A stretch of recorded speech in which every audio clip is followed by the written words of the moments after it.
Donc ici on était au point bas, là-bas, à 1,40 m du sol.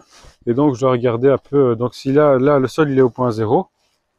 Et donc je dois regarder la hauteur du... Je suis pas au centimètre près, mais je regardais la hauteur du machin. J'aurais dû prendre 1 mètre, ça aurait été plus simple. Hop, hop, hop. Donc ici, je suis à... Donc quand je suis là... En point 0. Donc là, je suis à peu près... Ah bah, nouveau à 1,38 m. Je l'ai mis. Parce que comme le trépied, il peut s'élargir ou se rapprocher, en fait, je pourrais être à une hauteur différente, mais je suis à 1,38 m. Ouais, quand je me mets plus ou moins là, quoi. Donc, donc j'ai 1,38 m, donc ça veut dire que j'ai déjà 3 mètres. Non, ça fait 2,80 m. Donc si je veux me mettre... donc dès que j'ai entendu le bip, voilà, ici je suis à 2,80 m par rapport au sol là-bas. Donc en fait, quand je disais qu'on voyait pas le niveau, j'ai fait le niveau... Parce que je vais...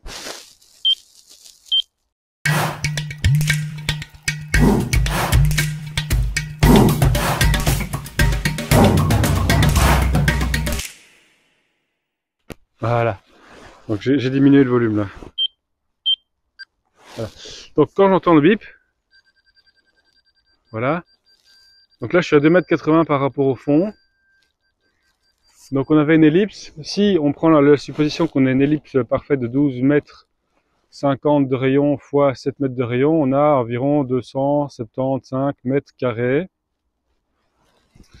Et si je prends une pente qui est homogène à 45 degrés vers le fond, si je schématise très très fort pour m'imaginer un volume rapidement, donc une estimation de volume, je fais x2, donc 275 x 2, ça fait 550 divisé x 2, donc fois, qu'est-ce que je raconte moi, 225 mètres carrés, fois 3 mètres, fois 3. Donc ça fait combien 250 fois 3, ça fait 550, 575, 775 divisé par 2. Ça fait 350. 350 et 332, 300, ouais, à peu près, un petit 400. Donc là, si je suis à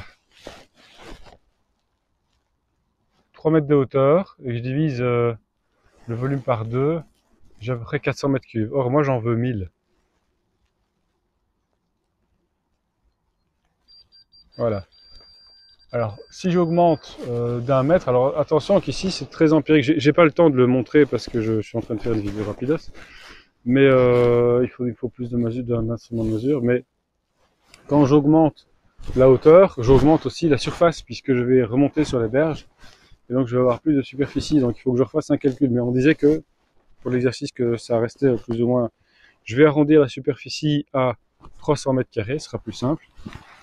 Donc 300 mètres carrés avec une pente régulière, en imaginant que j'ai un tout petit fond à 3 mètres de hauteur, c'est 3 fois 3, ça fait 900 divisé par 2, 450. Donc ici, vu que je suis à 2 fois 140, on disait 2 fois 150 du fond, puisque j'ai 150 plus 150, même si c'est 138, et ben j'ai donc mes 450 ils sont là. Si je m'arrête ici, à cette hauteur-là, j'ai 450 mètres cubes. Maintenant, alors combien j'ai besoin? Alors, je vais mettre, ici donc combien j'ai besoin. Ma marque, elle est à quelle hauteur? Il faut que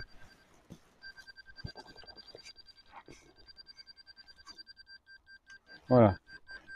Ma marque, elle est à 1 mètre. Je caricature tout pour être facile. Ah donc j'ai augmenté ma hauteur de 1 mètre. Donc je suis à 4 mètres de haut ici par rapport au fond là-bas. Quand le bip très vite, c'est que je dois descendre, et quand il bip lentement, c'est que je dois monter, hein, enfin, par rapport à la ligne de niveau parfait. Donc ça c'est vraiment d'un niveau très très précis. Donc si je fais 3 x 4, 12, divisé par 2, ça fait 600 mètres cubes. Avec 1 mètre, on a gagné 100 mètres cubes. C'est pas mal, hein. Et en plus, on augmente la largeur. Donc si je prends encore 1 mètre de haut, ça fait 4 mètres. Donc c'est 300 mètres carrés fois 5 mètres de hauteur. Ça fait 1500 divisé par 2. Ça fait 750 mètres cubes. Et là, on commence déjà à avoir quelque chose qui se rapproche des 1000, c'est pas mal. Ça veut dire quoi? Ça veut dire que je dois juste... ma marque est à... Ça veut dire combien? Ma marque est à 1 mètre supérieur. Donc ici, je suis à 4 mètres. Je vais le noter. C'est 3,40. Hein? Non, je suis 4 mètres en fait. Mais 3,40, c'était parce que j'essaie de reporter ma mesure de tout à l'heure. Donc, là, on a 4 mètres à partir du fond. Et c'est marrant parce que visuellement, malgré le fait que nous avions une mesure qui faisait bip bip tout à l'heure, j'imaginais que c'était à 3,50 m. Donc j'étais déjà faux de 50 cm. Donc je rajoute 1 mètre. Donc là 50. Là j'ai 45 et là j'ai 50, faut mettre 55. Là je suis. Là ça fait 1 mètre. Là j'ai plus besoin du bip bip, mais bon 1 mètre. Ah, ça va être compliqué ça. Alors. T'as besoin de ton caméraman? Non mais ça va, le caméraman pour une fois il peut rester là. Attends. Tu le tiens? Ah, vas-y. Ça doit pas être précis, hein. C'est bon? C'est bon? Ouais. Ouais, merci. Tu peux enlever le bazar, sinon je vais le peinturer.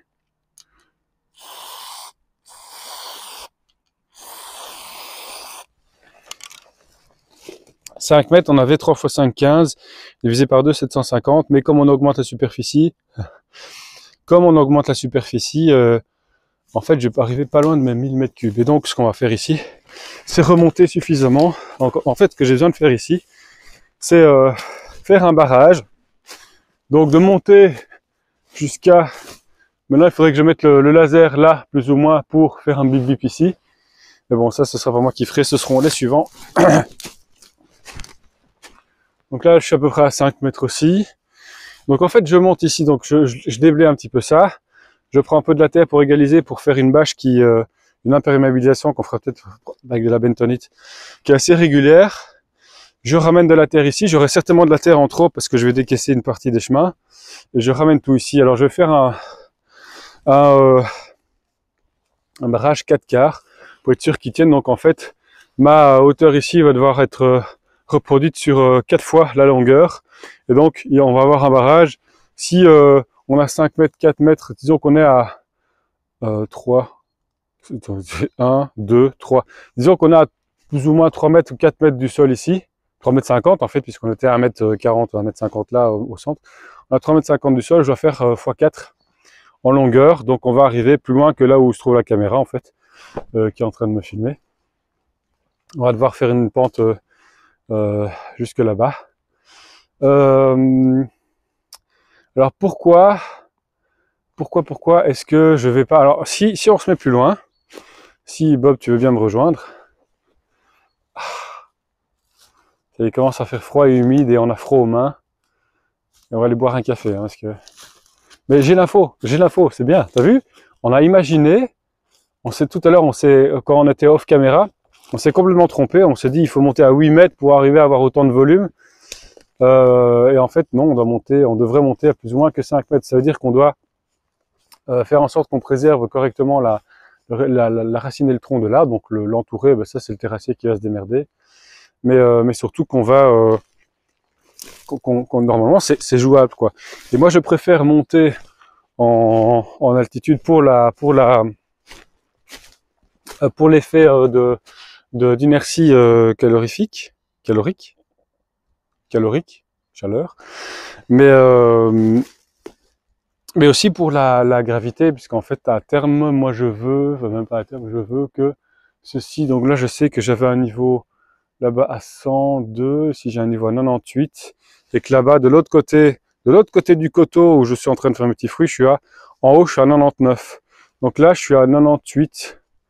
Ouais, c'est ça, je suis à 98. Donc, si je monte 98 plus 5, je vais avoir 103. Et donc, j'ai une déclivité de 4 mètres pour arriver à renvoyer l'eau là-bas. Donc, il faudra calculer le dimensionnement des tuyaux en fonction de la pression que j'ai besoin, de la perte de charge, etc. que je risque d'avoir. Donc, par contre, c'est possible. Donc, une fois qu'on aura pompé l'eau, on peut mettre une pompe d'appoint si nécessaire, mais une fois qu'on aura rempli le tuyau, en fait, il va fonctionner tout seul. Alors, ici, si là-bas il y a un arbre et il y a en fait un niveau qui se relève très fort.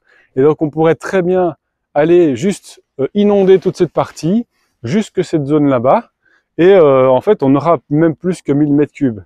Mais ça veut dire que, en plus d'inonder cette partie-là, je dois venir ici, je dois inonder cette partie-là, et là j'ai pas besoin de faire de barrage. C'est-à-dire que j'ai pas besoin de faire un gros terrassement avec un 4 quarts qui va venir jusque là-bas, ça marche pas. Là j'en ai pas besoin. Et je peux inonder ça de manière naturelle. En arrivant là-bas, parce que là-bas le sol se relève très fort, il est à 102, il a un niveau de 102, donc il est 3 mètres plus haut, facilement 3 mètres plus haut qu'ici. Et donc j'ai pas besoin de commencer à faire du terraforming. Par contre, comme ici on a un sol qui est sableux, et ben enfin c'est du sable, hein, carrière de sable égale sable, on a une pénétrabilité dans le sol qui est énorme. Enfin, tout va percoler immédiatement. Et donc on est obligé d'imperméabiliser avec de la bentonite, avec de la bâche, peu importe. Et donc le coût, d'abord on va utiliser beaucoup plus de surface. Et donc si on veut faire des sanctuaires, comme là on a aussi plein d'arbres qui sont morts, etc. Si on veut faire des sanctuaires de biodiversité, laisser la place aussi à la vie sauvage, eh ben on va avoir beaucoup moins de place pour le faire et on va perdre en profondeur, on va avoir une énorme surface, ça va avoir un coût gigantesque au niveau de la bâche. On va devoir faire une bâche qui risque d'avoir une imperméabilisation, qui risque d'avoir beaucoup plus de risques de perçage ou de percement, puisque on a plus de surface, beaucoup plus de surface au sol, et une ingénierie et une mise en œuvre, un génie qui en fait va être beaucoup trop important. Donc on va faire exploser les coûts. Et donc voilà, il faut faire très attention à ça aussi. C'est nous pour l'instant, on est en train de se poser la question du rapport coût-efficacité de ce qu'on prend en surface, ce qu'on prend en hauteur pour avoir le volume qu'on veut et faire une balance entre la nécessité d'imperméabiliser et la nécessité de retenir l'eau pour conserver en fait la gravité nécessaire, nécessaire pour arriver de l'autre côté et toutes les propriétés que j'ai dit jusqu'ici. Voilà, donc là on a fait notre travail, on a les 5 mètres et on peut déjà estimer. Donc il faudrait que maintenant ce que je vais faire, c'est que comme le terrain est beaucoup trop accidenté, on va nettoyer ce bois. Là on est en fin janvier, toute fin janvier, donc dans 3 semaines on commence à nettoyer le bois, à dégager un peu tout ça, au moins cette partie-ci vraiment, à ouvrir un petit peu la canopée là où c'est nécessaire, à virer les bois morts, et on va faire repasser en fait l'ingénieur qui lui a un tripode de géomètre, et donc il peut calculer tout à fait précisément les courbes de niveau et tout, et donc on aura une modélisation de cet endroit-ci qui sera précise et exacte. Et puis à ce moment-là, on lui dira, bah tiens, si on met le barrage à 5 mètres, quel volume ça représente? Et donc on aura vraiment des calculs qui seront tout à fait corrects et justes. Et en plus, on va vraiment utiliser cette partie qui est vraiment, voilà quoi. Pour moi, c'est vraiment un super bassin. Alors, du coup, encore une dernière chose, l'eau, on va la faire venir d'un forage, d'une source qu'on va creuser dans la nappe. Alors ça, c'est un sujet, parce qu'ici on n'a pas de ruissellement, on est au sommet. Ça, c'est encore un sujet que je traiterai à un autre moment, puisque ceux qui s'y connaissent un peu pourront me dire attention, salinalisation, pourquoi est-ce que tu mets de l'eau dans un bassin alors que tu pourrais directement la tirer du forage, etc., etc. Donc il y a plein de raisons à cela que j'expliquerai ça pas ça maintenant, sinon on va faire une vidéo d'1 heure.